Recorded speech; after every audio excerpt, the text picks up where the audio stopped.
again. So in this third video, I'm going to use the patch that I've built up over the last 2 videos to make a piece of music. I've made some slight changes to the patch, which I'll walk you through in a moment. But what I've decided to do is to use these noise generating devices to create a kind of accompaniment to a guitar recording. The first thing I did was sat down and recorded a bit of guitar. This is what it sounds like.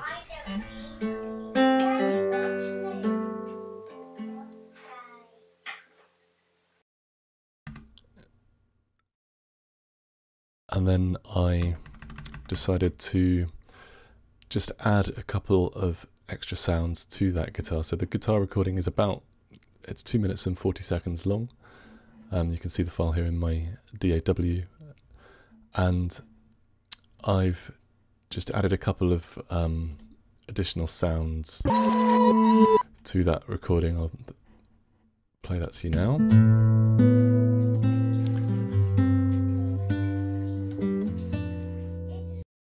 So the first of the additional sounds that I've added is the sound of a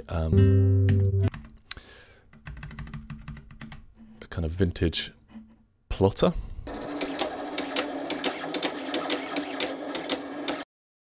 Took the sound from that YouTube video. The other sound is a guy singing the world record longest vocal note, which just happened to be in tune with the guitar with no adjustments, which was pleasant. So what I've done is I've just laid those 3 tracks over each other.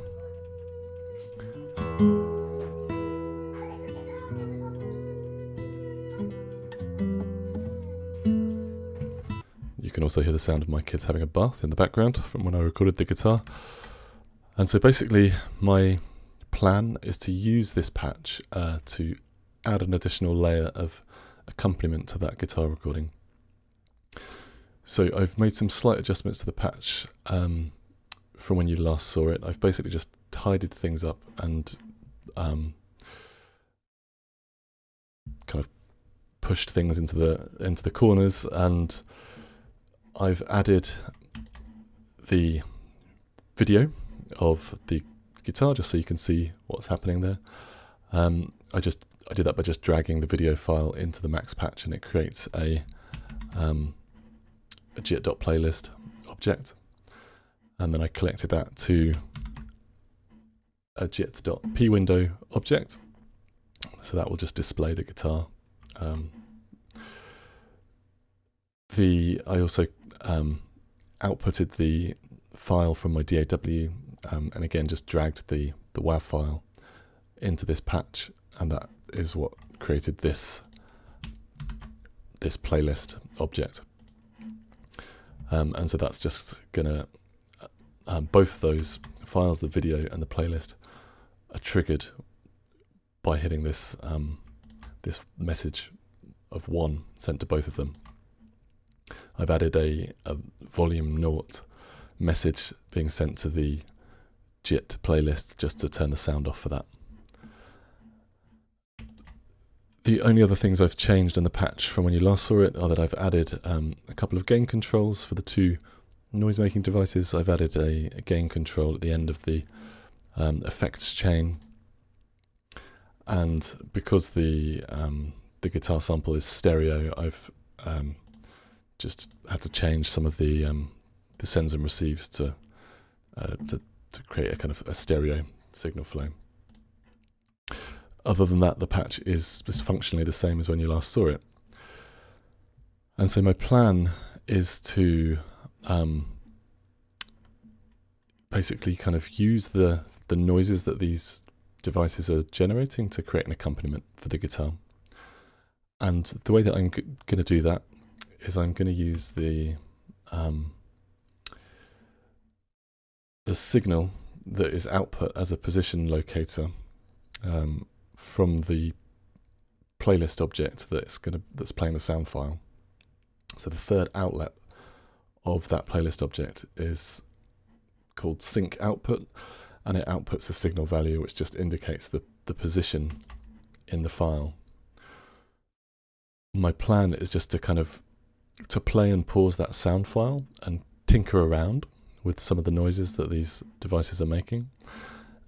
And when things sound nice at a certain point in the sound file, I'm going to save them as a preset. And then I'm going to take a note of the signal that's coming out of that position indicator of the playlist object. And so the playback of that file is going to trigger a series of presets by sending numbers to the preset object. I'm going to interpolate between values, so the values will all be smoothly transitioning. What I'm going to do now is just kind of tinker around with the sounds and start creating some presets and see if it can kind of create a coherent accompaniment to that guitar sample. To start with, I'll just show you what these devices are sounding like at the moment. I've taken just a small clip from the guitar sample, from the guitar recording, to create a small sample. This is what it sounds like.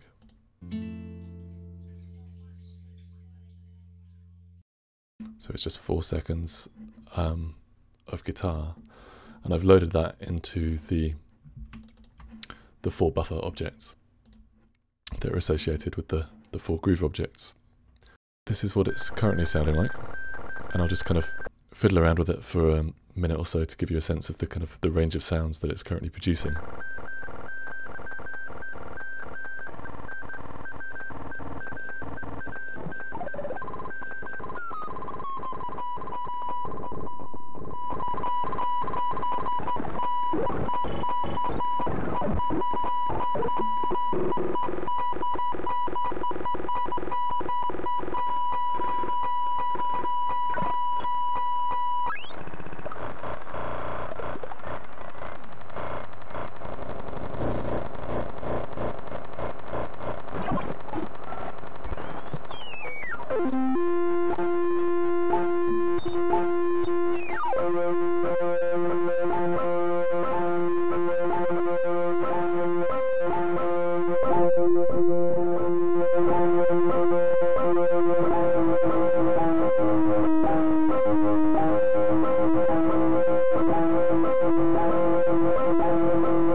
So it creates quite a wide range of different kinds of sounds. The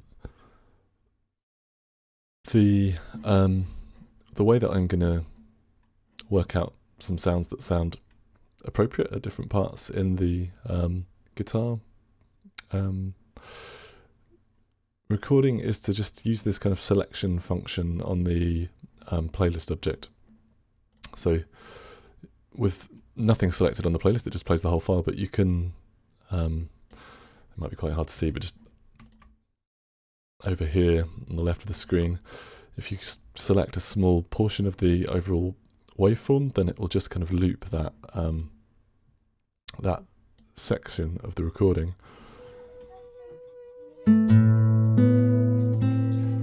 And so if I just loop the first part, then I can see roughly what the signal value is on the position locator at that time.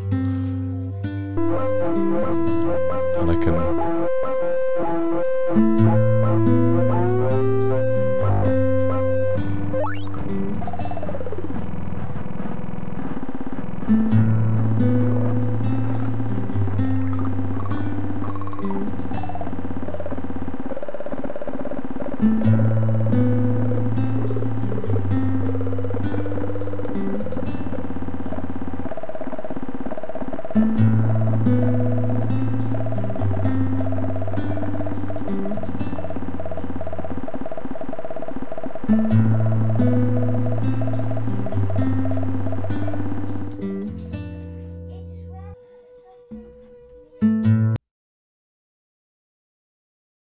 So basically what I'm going to do is I'm going to tinkle around in that kind of way and create a set of presets. And each time I create a preset, I will just use a comment box to note down the point in the playback of the sample file that I want it to actually be triggered.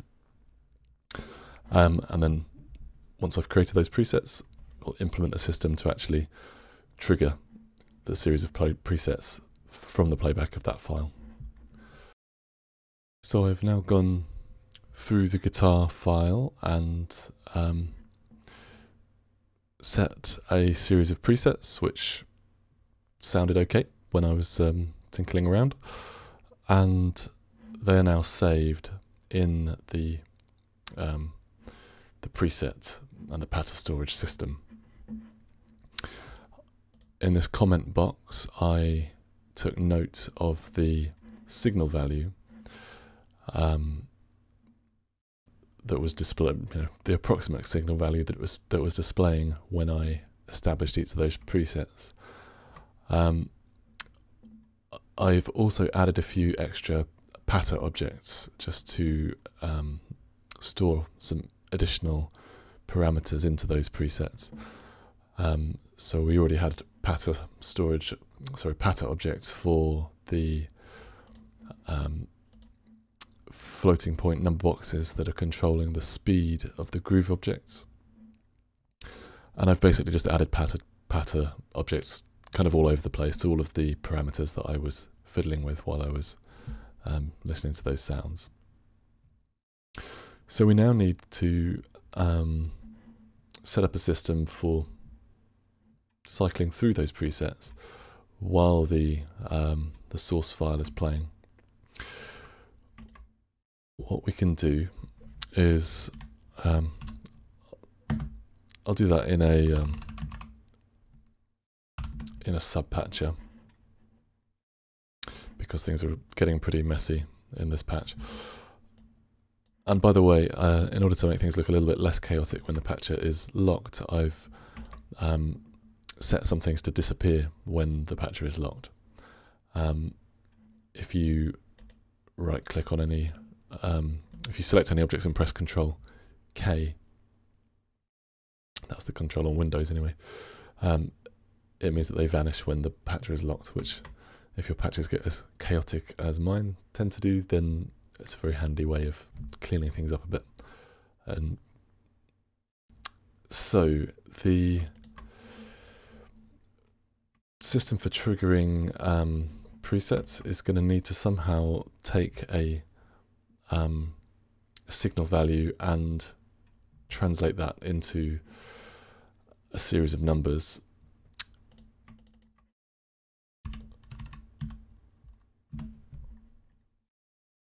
What we can use is an object called edge,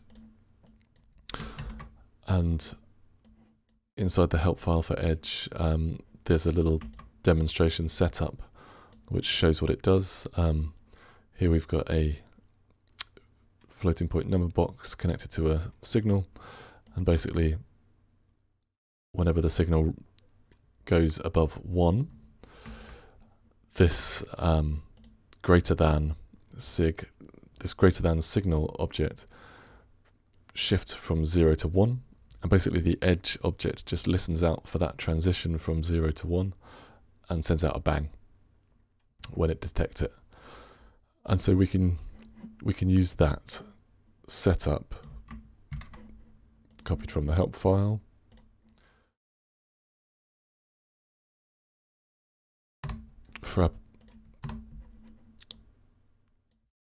to trigger our different presets here.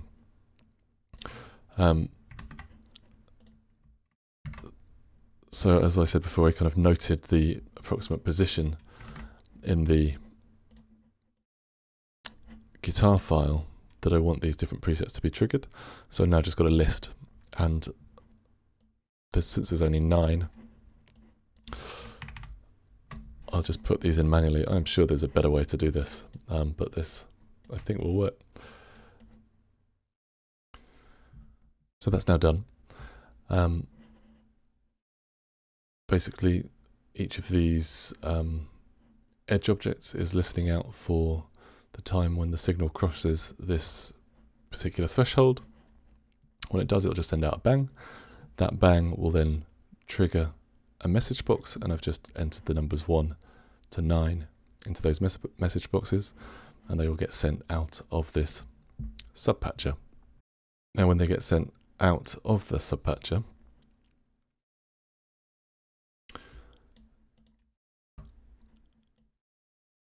they could either be sent straight to the preset object, the pattern storage object, but it would be nice to potentially interpolate between them, so that the transitions between the presets are not instantaneous but take place over a period of time. Okay, so there was a slight error in that subpatch a moment ago. I'd included the SIG objects from the Edge help file, which was messing things up, because this subpatch is receiving a signal in from its inlet, so they were unnecessary. I've deleted all of those, and inside our main patch, we are now going to be receiving, out of this subpatch, we're going to be receiving the numbers 1 to 9 in sequence over the course of the playback of this guitar sample.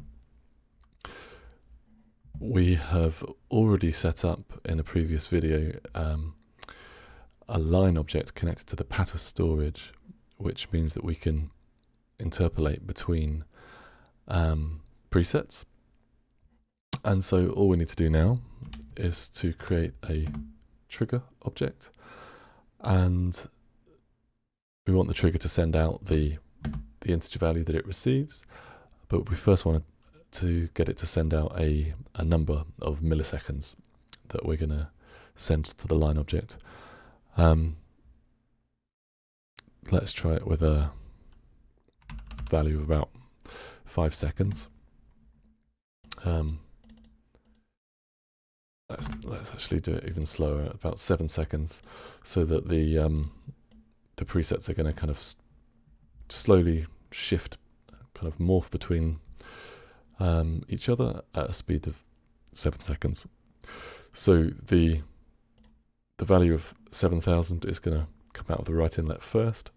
We use that to initiate the time of the ramp on the line object, and then we want to send the integer value. This should be good to go, and so let's give it a listen. Let's see what's happened.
Okay, well, thanks for watching these videos. I'm pretty pleased with the results of that. I think that these little gizmos could be used for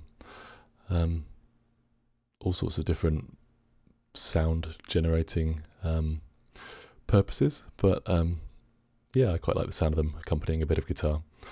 Hopefully be back soon with another video.